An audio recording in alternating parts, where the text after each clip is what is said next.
saw a news article recently of a father, and he had shaken his newborn baby to death. And it's something that seems to be, this sort of thing seems to be happening more often. And of course, the comments, everybody came down pretty hard on the guy. And I just wanted to say that in these cases, I think that people should let off, and it's not the guy's fault. And this sort of thing just happens sometimes, and we ought to have sympathy for him.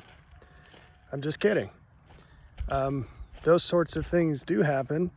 There are articles about them. And I am a father of 5 kids. And I know sometimes, especially with the first baby, or in our case, we had twins, first set of babies, things can be really hard. They can be really hard. But guess what? That does not excuse in any way anyone doing anything to little babies. And that's a monstrous thing to do. And there should be no sympathy for those people in terms of making excuses for them. We should have pity on them for the horrible things that they've done and that they'll have to deal with, but not make any excuses for them or try to minimize the gravity of the situation. So why did I pull that probably very unconvincing bait and switch? Well, here's the real twist. Because I keep seeing all these news articles on moms who are losing their minds and killing their kids. And I'm not talking about abortion, although that is absolutely in the same category. It's actually worse because the baby really has done nothing. But when babies are born, there's this thing called postpartum depression. And every time there's an article recently about this happening more and more, that moms lose their minds and kill their babies sometime after birth, in the subsequent weeks or months, and increasingly they kill themselves or their husbands at the same time. People come out of the woodwork making excuses for these ladies, saying, oh, postpartum depression is real and it's hard. Okay, that as it may be. Here's the thing. And I think this is the takeaway for all people. You need to understand, right? So the question is, why is this happening so frequently? Look at the comments section for why. It's because it's not just because people are making excuses. That's actually also a symptom of the real problem. But the real problem is not correctly viewing true consequences and acting according to their weight. So,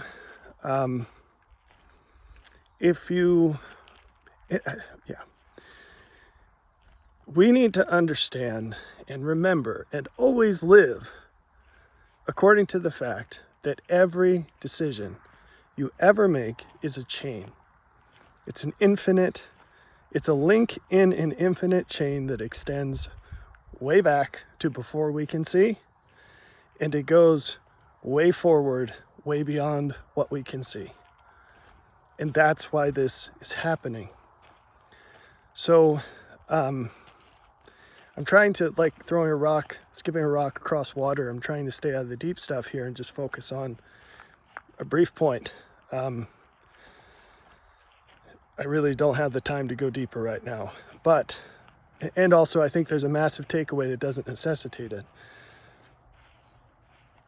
These ladies and the guys, they kill their kids. All these people doing very atrocious things in higher frequency today.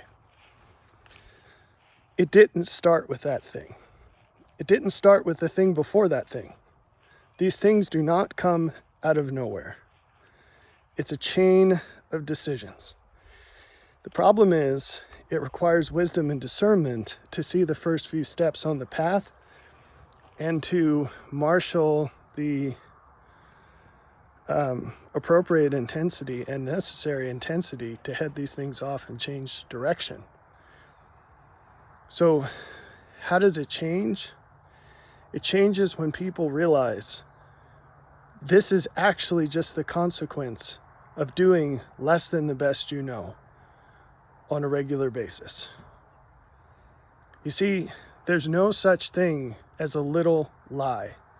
There's no such thing as one thing you can do that's not so great and get away with, and somehow it's independent from everything else. Everything touches everything else. Everything is a chain. And it's a stream. It's a flow. And so, you could look at any of these people, any of these cases, and I'm telling you, if you had a lens on their whole life, if you had a crystal ball, you'd see this web of decisions that culminated in this one terrible thing. And maybe the things directly preceding it, they're not always directly preceding it in time, but whatever they are, they were probably pretty bad too. Not as bad, but pretty bad. And if you keep going back in time, the events, the choices, they'll seem more innocuous as far as the world considers them to be. But as you gain wisdom, you see all these things in a chain. And you have to. It's the only way to make good decisions, to understand that there are things that have to follow certain things. They're unavoidable. And it's a path where you take one step down and you're in it. You take 2 steps down and you're 2 steps closer to this horrific end. Sin is everything that takes away, that decays, that causes to perish, that robs, that steals, that makes you weaker. And when you go in that direction, you're going towards everything in that direction. And the end is death and hell and misery for yourself and everyone you think you love today. So when we see these things, people just, I usually will talk down what normal people feel and do. I think in this case, it's so horrific. Normal people, their hearts tear in pieces when they see this. And they're just like, I don't know how to handle this, because how do you define innocence other than children, right? Young children. And, but then instead of looking in the mirror and saying what in my life is headed towards the same, along the same path, they think, well, I would never do anything like that. And then they say, they make these excuses for these people. And I started with the bait and switch because we're not even in our critiques of the genders in this specific situation, and also zooming out a bit to a more general one. We think men are the violent ones. Men tend to be physically violent, but women are equally as violent. Peer-reviewed studies, according to the literature, the folks who get paid to look into this sort of thing, women are equally violent. They just do it through other ways. They demean people. It's social violence. They demean people. They falsely accuse people, and they get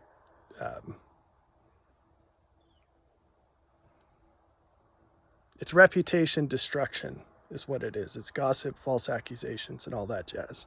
Anyway, but the point is, people are much more willing to crack down on guys that do terrible things like this, and it's good that they are cracking down, but we need to crack down on everyone, because the victim doesn't really care if the guilty party is male or female. Anyway, sin will work its way into any space it's given. And we need to see decisions as chains, not just single things. And it's really important. It's also, I could have redone this whole video on the positive aspect. Positive decisions, a lot of times we look at something and we say, that's not worth it. I'll give you a really specific example. So I know someone who has, relatively speaking, a bunch of money in savings. I think the average American, or the median savings is like $5,000 or something.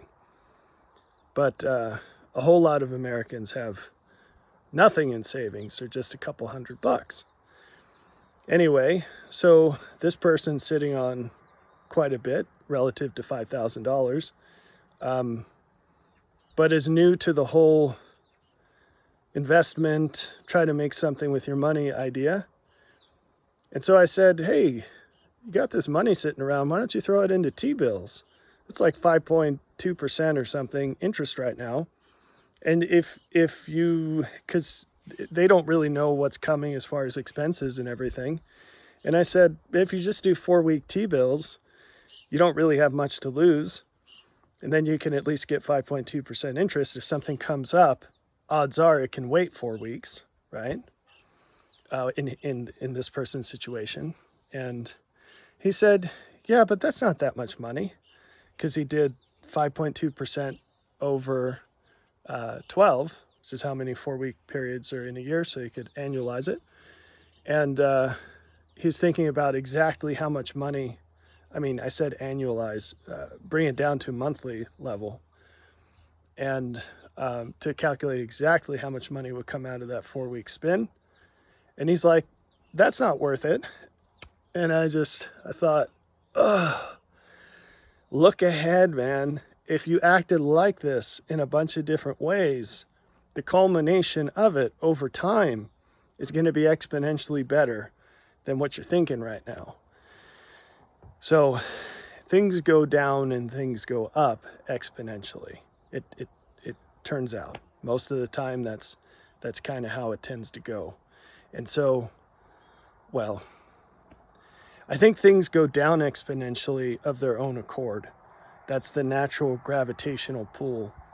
But you really have to fight for them to go up exponentially. And each decision is going to be one of these choices of whether you want to have the normality of just seeing one step ahead, seeing decisions singly, one at a time, or the faith of chaining them together exponentially. And instead of thinking, in this specific example, which is monetary, it's easy to measure and think about, 4 weeks from now, do I want to have an extra $100 or whatever the amount is? Or if you're thinking 20 years from now, this is where I'd like to be in life. And then you backtrack to see what plausible path would yield that. So anyway, each day and each decision, each moment matters. And we need to be more aware of seemingly small decisions we make in the moment that in a chain could lead to terrible atrocities. And that's absolutely something we should all be worried about.